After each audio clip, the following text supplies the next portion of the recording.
আমরা এখনো পর্যন্ত দেখছি যে বিভিন্ন এজেন্সি, সরকারি এজেন্সি বিগত সময় যেভাবে রাজনীতিকে নিয়ন্ত্রণ করার চেষ্টা করেছে এখনো পর্যন্ত করছে। আমরা এটাকে কতটা ডিসঅ্যাসোসিয়েট করতে পারি এটা আমাদের জন্য কিন্তু একটা চ্যালেঞ্জ। এটা পলিটিক্যাল কালচারের মধ্য দিয়ে হয়ে উঠবে, এটাকে অনেক সম্ভব না, কিন্তু আমরা একটা পলিটিক্যাল কনসেনসাসের মধ্যে আসতে হবে।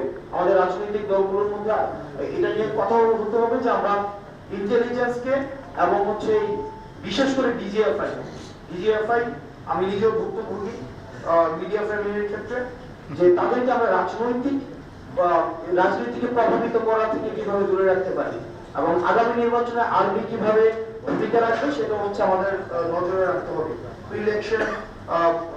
প্রি ইলেকশন চ্যালেঞ্জের মধ্যে এই বিষয়গুলো আছে এবং সর্বশেষ চ্যালেঞ্জ যেটা আমরা একটা নতুন পার্টি হিসেবে আমরা ফেস করছি সেটা হচ্ছে যে making the campaign policy and campaign finance transparent. এটা খুবই গুরুত্বপূর্ণ।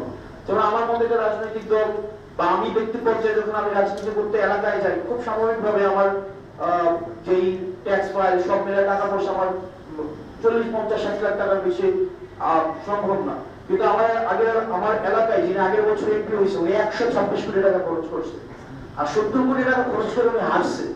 মানে যিনি হারছেন উনি 70 কোটি টাকা খরচ করে হারছেন, অর্থাৎ হারতে ওনার যে টাকাটা লাগছে সেটা আমার থেকে 140 গুণ বেশি। আমার বর্তমান টাকার 140 গুণ টাকা খরচ করে উনি হারছেন, আর যিনি জিতছেন উনি 126 কোটি টাকা খরচ করে জিতছেন। তার মানে এই যে একটা অসম রাজনৈতিক প্রতিযোগিতা বিদ্যমান আছে, তার মানে আমাদের রাজনৈতিক ফাইন্যান্সটা নিয়ে আমাদের ভাবতে হবে।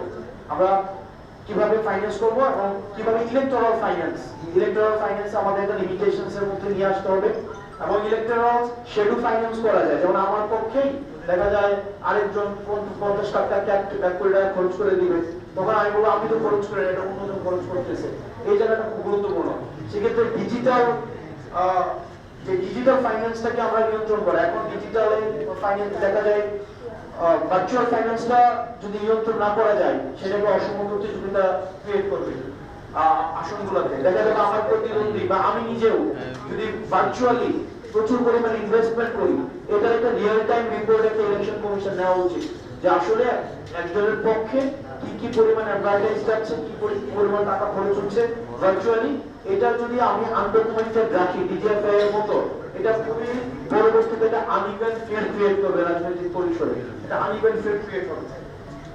সালাউদ্দিন ভাই 4টা বিষয়ের কথা বলেছেন: freedom of press, independence of judiciary, independence of election commission আর রিস্টোরেশন অফ কেয়ারটেকার গভর্নমেন্ট। এটা ছাড়াও আমাদের কাছে মনে হয় যে আমাদের প্রি ইলেকশন যে চ্যালেঞ্জগুলো রয়েছে এই চ্যালেঞ্জগুলোকে আমাদের পলিটিক্যাল কালচারের মধ্যে দিয়ে আমাদের চেঞ্জ করতে হবে, যে চ্যালেঞ্জগুলো বলছে। আর ওয়াইল ইলেকশন ব্যাখ্যা করবো না, জাস্ট পয়েন্ট বলছি। সেটা হচ্ছে আমি ইলেকশন কমিশনকে বলতে শুনলাম সিসিটিভি যে বিষয়টা, এটা নাকি ওনারা এগ্রি হচ্ছে না, কেন হচ্ছে না। সিসিটিভি ফুটেজ থাকা উচিত, কারণ যেই man backed and muscle backed যে পলিটিক্সের যে প্র্যাকটিসটা আমরা দেখেছি, আমরা ঢাকা ইউনিভার্সিটিতে একটা অ্যাপারেন্টলি একটা স্বচ্ছ নির্বাচন হয়েছে, কিন্তু আমরা সেখানে যেভাবে শোডাউন হয়েছে সেভাবে যেহেতু যেই রাজনৈতিক দলগুলো যেই ম্যান বেসড র্যালি হয়েছে আসল মানে 3টা থেকে শুরু হয়েছে ঢাকা ইউনিভার্সিটির আশপাশ ঘেরাও করার যে বিষয়টা, সেখানে একটা ইউনিভার্সিটি নির্বাচনে যেভাবে রাজনৈতিক দলগুলো তাদের জনশক্তির একটা আপনার শোডাউন দিয়েছে, এটা যে আসন ভিত্তিক হবে না, মানে আসলে নিয়ন্ত্রণ করা আসলে খুবই ডিফিকাল্ট হবে। তখন ballot stuffing, ballot box stuffing এগুলা ঘটা থেকে বিরত রাখার জন্য, মানে ওয়াইল ইলেকশন ঘটা থেকে বিরত রাখার জন্য আমাদের এখন থেকে ইনিশিয়েটিভ নিতে হবে এবং সেটার জন্য আমাদের একটা ল অ্যান্ড অর্ডার সিচুয়েশন রেস্টোরেশনটা খুবই গুরুত্বপূর্ণ।